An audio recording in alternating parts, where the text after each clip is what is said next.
Regional 360. Noticias para todos los peruanos. Saludos, bienvenidos a Regional 360 en esta emisión especial para el día de hoy, viernes 2 de diciembre. El tema que trataremos hoy día es la moción de vacancia y presentaremos un análisis para comprender cuáles son los posibles caminos que se abren ante esta situación. Como sabemos, este martes 29 de noviembre, el congresista no agrupado Eduard Málaga presentó en el Congreso de la República la tercera moción de vacancia contra el presidente Pedro Castillo. El documento contó con la firma de 67 congresistas, lo cual ya nos podría hacer pensar que este tercer proceso de vacancia no comienza con buen pie. Y es que los congresistas habían asegurado que no presentarían la moción de vacancia hasta que este documento cuente con la firma de 87 congresistas, equivalente a los 87 votos necesarios para vacar al presidente. Sin embargo, cabe preguntarse cuáles son los motivos por los cuales esta moción de vacancia fue ingresada al legislativo. Fundamentalmente son 5 puntos los cuales sostienen esta iniciativa del congresista Málaga. Por un lado, la moción considera las designaciones cuestionadas en ministerios, es decir, el nombramiento de personajes que no cumplen con los perfiles necesarios para desempeñar tales altos cargos, y que más bien habrían sido colocados en los distintos ministerios como parte de un clientelismo político, es decir, distintas cuotas de poder que el presidente le debería a grupos que lo apoyaron en campaña. Un segundo punto a considerar son los presuntos actos de corrupción del presidente Castillo. Como se recuerda, la fiscal de la Nación, Patricia Benavides, informó a la OEA que el presidente Castillo tiene 51 carpetas fiscales en su despacho por cuestionamientos por hechos como la presunta adjudicación irregular de la obra Puente Tarata en la región San Martín, por los ascensos irregulares en las Fuerzas Armadas y la Policía Nacional en los que habría participado el presidente Castillo, por el caso de adquisición de biodiesel para Petroperú y un largo etcétera. Un tercer punto que podemos identificar en esta moción de vacancia son las faltas éticas en que habría incurrido el presidente, situación evidenciada a través del caso del presunto plagio de la tesis de maestría que realizó en la Universidad César Vallejo junto con su esposa Lilia Paredes, caso por el cual ambos fueron investigados.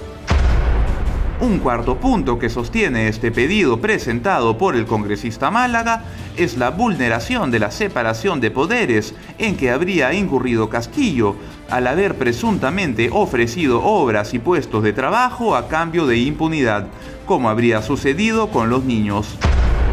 Finalmente, el quinto punto relevante para esta moción es la obstrucción a la justicia, es decir, el presidente Castillo se habría aprovechado de su condición de mandatario para poner trabas a los diferentes organismos implicados en las investigaciones que se le han abierto por presuntos casos de corrupción.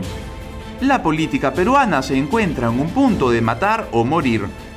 Esto ya que por un lado se viene gestando la vacancia desde el Congreso, pero por el otro es el propio Congreso el que podría ser cerrado por el presidente Castillo.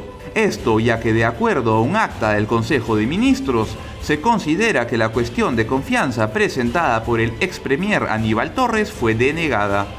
Ante esta situación, el presidente del Congreso, José Williams, presentó ante el Tribunal Constitucional una demanda competencial y medida cautelar contra el Poder Ejecutivo, con el objetivo de que el TC determine si la interpretación de Castillo es válida o no. Es decir, será el Tribunal Constitucional quien decidirá si efectivamente la confianza solicitada por Torres al Congreso fue negada. Sin embargo, el nuevo gabinete presidido por Betsy Chávez va a tener que presentarse ante el Congreso para solicitar el voto de confianza. Si esta confianza es negada antes de que el Tribunal Constitucional se pronuncie, el presidente Castillo podría valerse de esto para cerrar el legislativo. ¿Qué posibles escenarios se abren ahora? Para responder a esta pregunta tenemos una entrevista especial que hemos preparado con el politólogo Fernando Tuesta a cargo de nuestra periodista Jessica Massa. Hoy en entrevista 360 nos acompaña Fernando Tuesta para el análisis político de esta tercera moción de vacancia contra el presidente Pedro Castillo. Doctor Tuesta, bienvenido a R360. Gracias por la invitación. Tercera moción de vacancia en año y medio de gobierno. ¿Alcanzará esta vez los votos suficientes? Muy difícil, pese a que se ha conseguido presentar con 67 votos, debiera sumarse 20 más, pero más que sumar los votos que deben conseguir, yo creo que hay que mirar el otro lado, vale decir, si es que el gobierno consigue 44.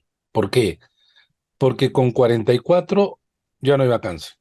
¿Y 44 qué quiere decir? No 44 votos, sino 44 que voten en contra, que se abstengan o que no asistan.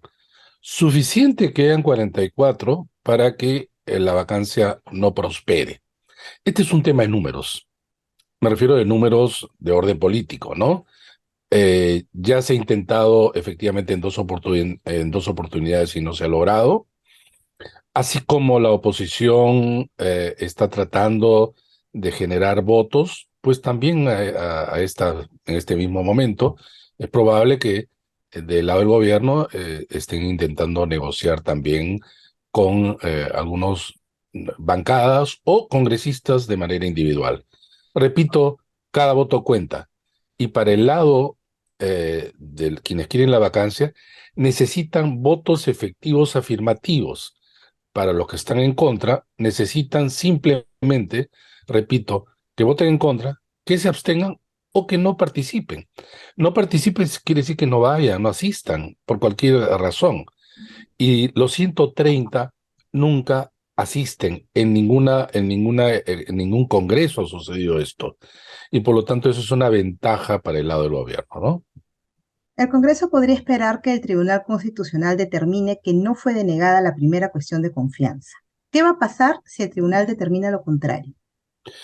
Lo que ocurre es que entre la juramentación de la primer ministro, en este caso Betsy Chávez, eh, tiene que presentarse ante el Congreso dentro de los 30 días, y el tiempo ya está corriendo. Es más, el gobierno puede solicitar ya la presencia de la primer ministro. Y en principio esto se debe aceptar y también de manera ligera, rápida. No es que pueda esperar, vamos a esperar 2, 3 meses, eso no es posible. Pero yo creo que acá hay un tema que efectivamente está también detrás de tu pregunta, que si es que digamos, el TC, digamos, resuelve a favor del Congreso, podrían no darle la confianza. Y yo creo que no es necesario. Eh, ¿Qué gana el Congreso no dándole el voto de confianza? Que el gabinete cae y por lo tanto renuncia. Pero el presidente Castillo podría tranquilamente retirar a ella y poner a otro y seguir nombrando a los 18 ministros. No hay nada que le impida. Es más, Betsy Chávez podría regresar a un ministerio y uno de los ministros es el primer ministro. No tiene mucho sentido. Yo creo que del lado de la oposición, ¿para qué perder, digamos, una de las dos balas que cuenta en algo que no tiene mucho sentido? Es decir, si no le diera el gabinete la confianza, perdón, si el Congreso no le diera la confianza al gabinete Chávez, podríamos estar frente al escenario de que pueda ser considerado como una segunda negación por parte del Congreso. Bueno, mientras no... a ver, el Congreso dice que no hay ninguna negativa. El gobierno ya, y en las actas que han sido ya públicamente conocidas, el gobierno considera que sí. Por lo tanto, mientras no lo resuelve el TC, ¿para qué se va a arriesgar además al Congreso? Negando un voto de confianza que, repito, no tiene bueno, tiene alguna incidencia en el sentido de que, claro, ya no sería primer ministro, pero considerando Además, que no es una persona, digamos, dialogante, etcétera, pero no lo han sido varios, ¿no? claro, Yo además creo de que... que bajo este escenario que usted plantea, ha estado graficado exactamente por el gobierno, ¿no? Que sale alguien de un cargo, lo coloca en otro lado, que es justamente lo que acaba de analizar, tiene como mover más fichas de lo que podría tener el Congreso en este momento. O dentro de las pocas fichas que tiene, se mueve a lo largo de todo este tiempo.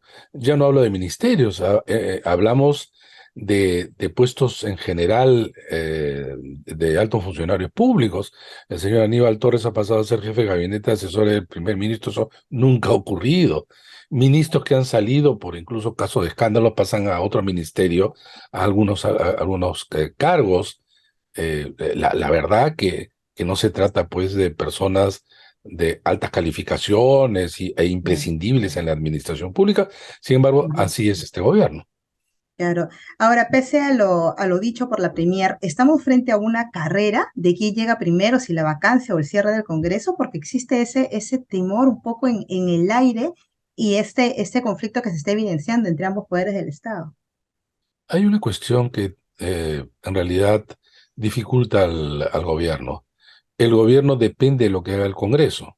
Si el Congreso no le da el voto de confianza al gabinete, pues no tiene a su favor nada el gobierno. En cambio, el Congreso podría vacar al presidente, de mi punto de vista, de manera ya retorcida la norma de vacancia, que nunca fue pensada de esta manera, pero digamos, supongamos que consigue los 87 votos, se vaca a Pedro Castillo y se acabó. Se acabó y tiene que asumir Dina Boluarte.